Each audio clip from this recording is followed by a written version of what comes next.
नमस्ते friends. आज आपण lemon tea कसा बनवायचा ते पाहूया. लेमन टी बनवण्यासाठी मी इथे 4 कप पाणी घेतली आहे.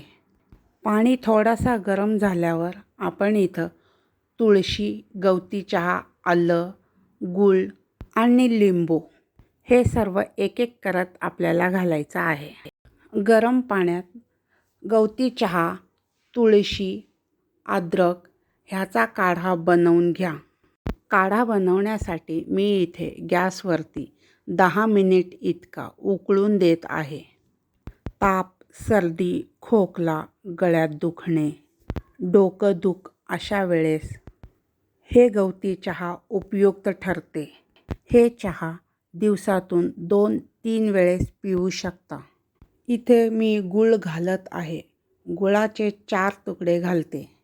गूळ आधी घालू नये. गूळ घातलं की मग ते पाक होईल. पाकानं आजार कमी करण्याच्याऐवजी दुसराच काहीतरी होईल. गूळ पगळेपर्यंत आपण गॅसवरती ठेवू. सर्वात शेवटी 1 लिंबूचा ज्यूस आत घालू.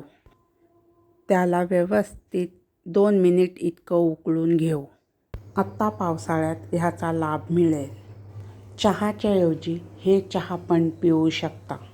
ह्या पावसाळ्यात गवती चहाचा पूर्णपणे लाभ घ्या.